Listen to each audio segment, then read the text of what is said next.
Laremy Tunsil tears his triceps in a one-on-one drill and he's headed straight to surgery, confirmed by Mike Garafolo, and that's a direct hit to Jaden Daniels' blind side, but there's a tackle out in Houston. Adam Peters is reportedly circling, and that trade comes with a catch nobody's talking about. Meanwhile, after years of pure paperwork and political promises, RFK finally has a confirmed builder.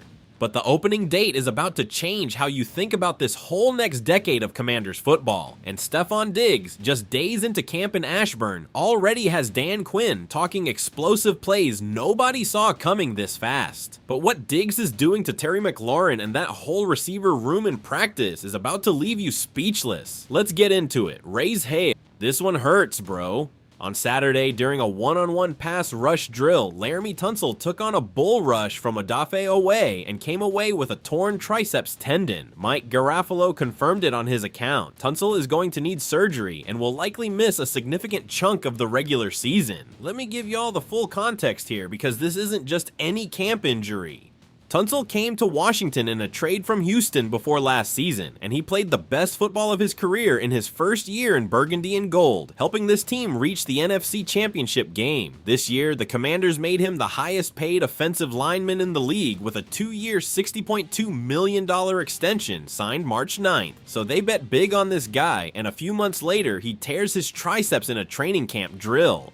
That's how cruel this sport can be sometimes. Now, the question everybody in the DMV is asking, what do the Commanders do at left tackle now? The obvious answer, the guy already on the roster, is Brandon Coleman. And look, I am not writing Coleman off at all. This kid started 12 games at left tackle as a rookie last year, while this team was pushing all the way to the conference championship. That's not nothing.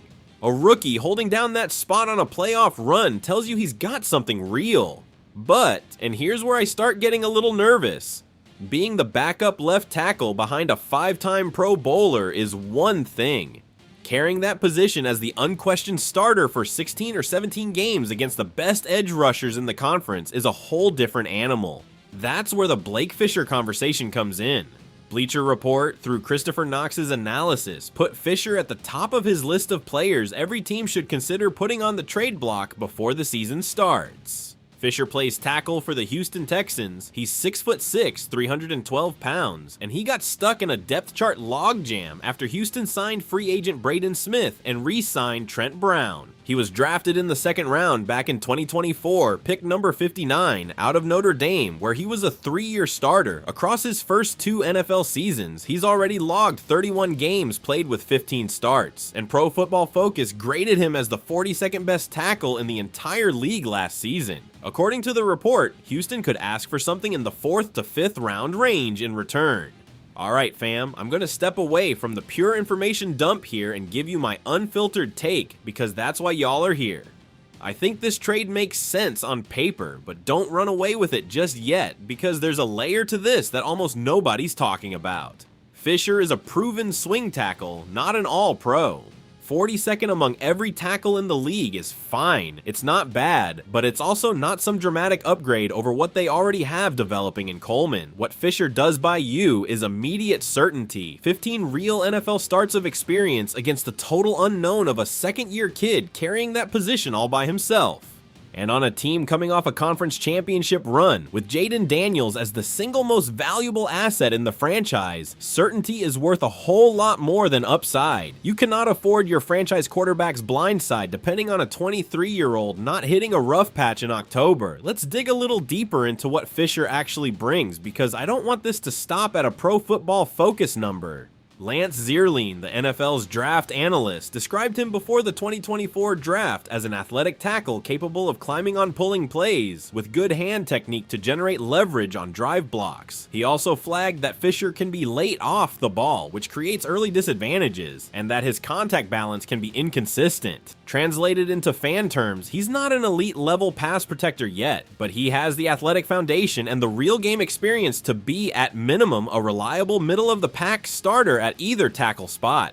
For a line that needs immediate stability while Coleman keeps developing, that profile fits about as well as you could ask for. My prediction, and I want this on the record right here for September 14th when the regular season kicks off, I believe Adam Peters makes a move for Fisher, or for a tackle of similar profile, before August is out, not at the October trade deadline. The reasoning is simple. This team wants to win right now, with a window that's wide open thanks to Daniels still on his rookie contract. You cannot afford to wing it at the most important position on the offensive line while that window keeps ticking. Now look, I could be wrong. If Coleman looks solid through the preseason games against Miami and whoever else is on the schedule, maybe Peters decides it's not worth spending a day 3 pick on a problem he's already solved in-house. But knowing how this front office has operated, attacking every roster hole aggressively since Peters walked in the door, I'd bet on them making a move. And if I'm wrong, I'll say it right here on the channel when it happens. There's another layer to this that I want y'all to really understand, because it's what separates a fan who only looks at the box score from a fan who understands the game. Losing your left tackle is not the same as losing any other lineman. The left tackle exists largely to protect the blind side of a right-handed quarterback. Jaden Daniels throws right-handed, so everything happening behind him when he lets the ball go depends on that man on the left edge winning his one-on-one battle against the rival pass rusher. Tunsil, with 5 career Pro Bowl selections, won that battle consistently even against the best rushers in the conference. That's the level of peace of mind you lose when a player of that caliber comes off the board, even temporarily. It's the single most important piece on the offensive line for the physical health of the franchise quarterback, way above any other roster hole you could name. And listen, this connects straight to something we've been talking about on this channel since the draft. The Commanders built their entire contention plan around Daniels staying healthy and protected. Every free agency decision, every draft pick, every dollar of cap space they spent this offseason, it was all pointed at maximizing the window of a cheap rookie contract quarterback with an insanely high ceiling. If that protection wobbles for even one game, the risk isn't just dropping a game. The risk is a Daniels injury, and then we're talking about a completely different season. That's why I keep saying this is story number 1 of the entire Commanders training camp this summer, and it's probably going to stay that way until we know for sure who ends up protecting that left side when the real season starts against a real opponent, not in a practice drill. Okay, fam, I needed a story like this after talking about TUNSIL.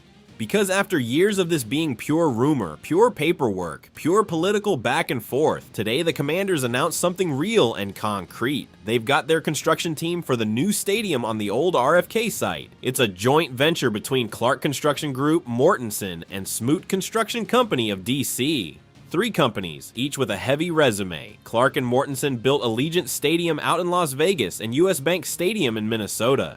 Clark also built Nationals Park and Capital One Arena right here in DC, and Smoot has been, literally, this city's hometown builder for almost 60 years. Let's get into the numbers, because they're genuinely massive. We're talking about a 1.8 million square foot venue. It's going to be an enclosed, climate-controlled stadium, seating around 65,000 people, anchoring a 180-acre campus around it.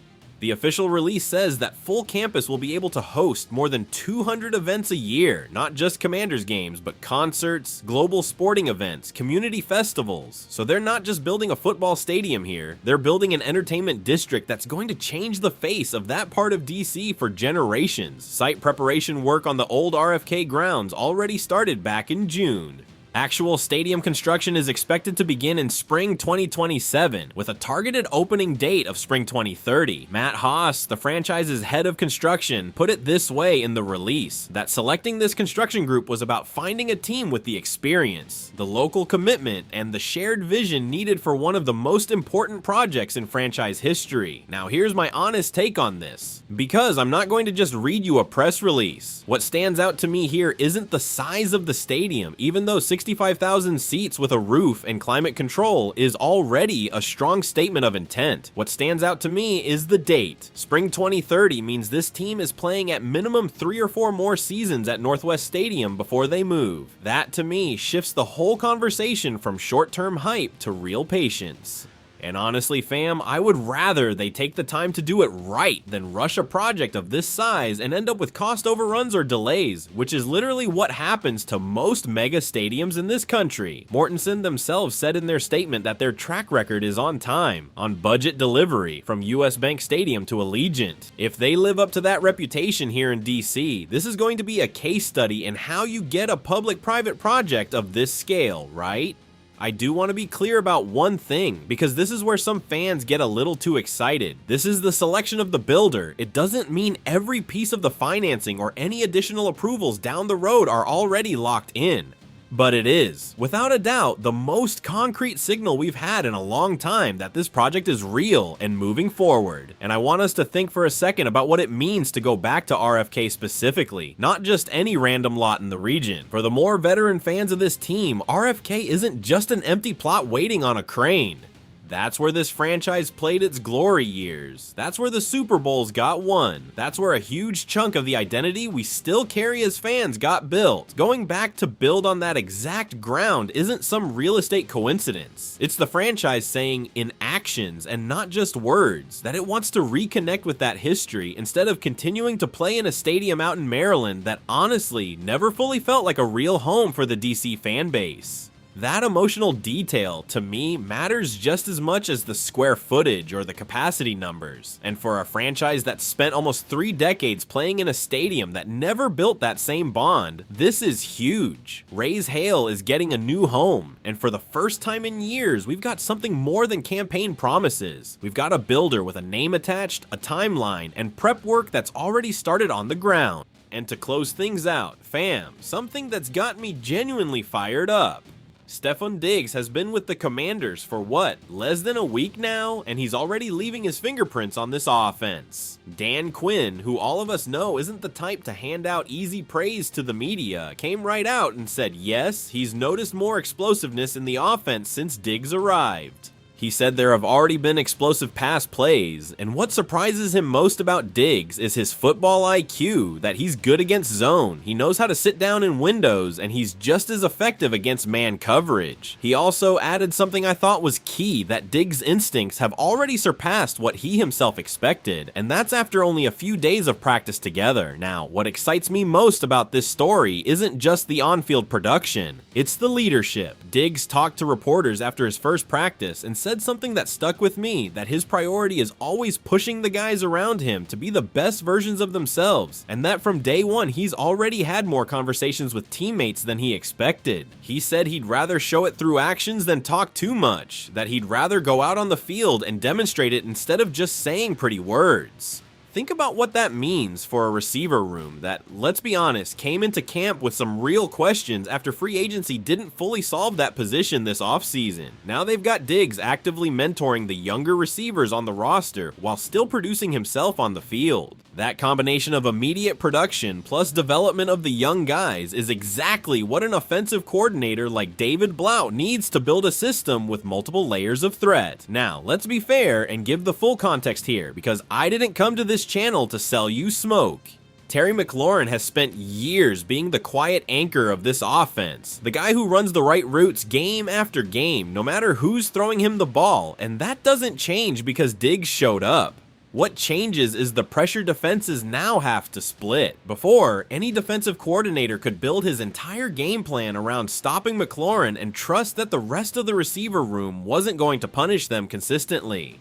Now with Diggs on the other side, that bet gets a lot more expensive. You have to pick your battles, and every time you pick wrong, Jaden Daniels has the arm and the instincts to make you pay for it. My personal take, straight up, I believe that by the time we get to week 1 of the regular season, Diggs and McLaurin are going to be the most underrated receiver duo in the entire NFC East, and they're going to make opposing defenses feel it fast. That's a prediction I'm making with confidence for September 14th. Yes, Diggs isn't 23 years old anymore, and yes, you have to watch his durability across a full 16 or 17 game season. That's undeniable, and it would be dishonest of me not to mention it. But when a veteran of his caliber walks into a locker room and within 5 days is already correcting young receivers' routes and generating explosive plays in practice, that tells me the chemistry with Jaden Daniels is going to come together faster than most people are projecting right now. And if by October this isn't showing up on the field on Sundays, I'll say it right here, with the same face I'm telling you this today. That's everything I've got for you today, fam. Heavy day, a day of highs and lows, the kind that pretty much sums up what it means to follow this team season after season. We lost Tunsil, at least for a good chunk of the season, and that's news that genuinely hurts for anybody who follows this team with their heart and not just their calculator. But we've also got, finally, a real date for the new stadium at RFK. something that was pure speculation from desperate fans just a year ago. And we've got a veteran like Stefon Diggs, who showed up a few days ago and is already raising the ceiling on this offense, with production on the field and leadership in the locker room. This franchise keeps building, on the field and off it, brick by brick, and I still believe this is a team with a contention window that's open right now, not 3 years from now. Tell me down in the comments what you think the Commanders do at left tackle, whether you trust Brandon Coleman as the starter or you want to see a big move before the season starts. I want to read every single response. If this video gave you something today, hit that like button, subscribe, and we'll be back tomorrow. Raise hail, always.